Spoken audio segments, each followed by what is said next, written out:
Bon, bonjour à toutes et à tous. Second Facebook Live de la journée dans les locaux de Putsch. Jérôme Rodriguez, témoin acteur, figure médiatique du mouvement, nous fait la gentillesse de venir jusqu'à chez nous pour nous parler du mouvement des Gilets jaunes.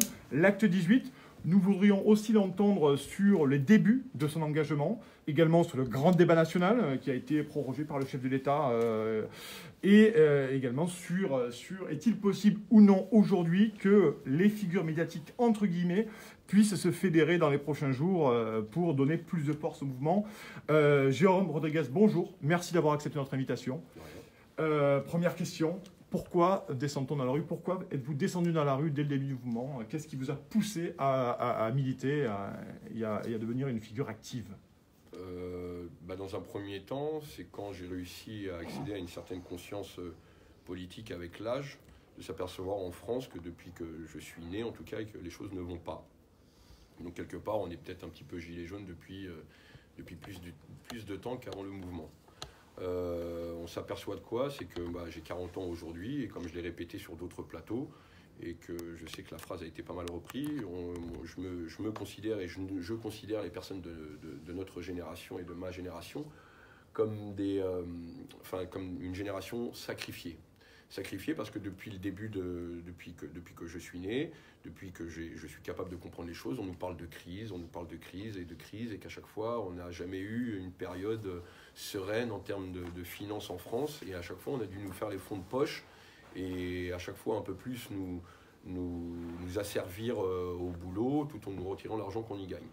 Donc là, je réalisais qu'il y avait un certain souci. Une génération polluée, parce qu'on parle beaucoup d'écologie. Pourquoi polluée? Parce qu'on a quand même... moi, je fais partie des gens qui ont été sevrés au biberon au bisphénol A. Les jouets ophtalate, on jouait par terre sur des sols amiantés.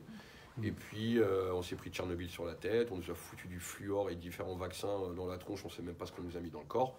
Donc, quelque part, voilà, on fait partie de cette génération où sacrifié et pollué à la fois.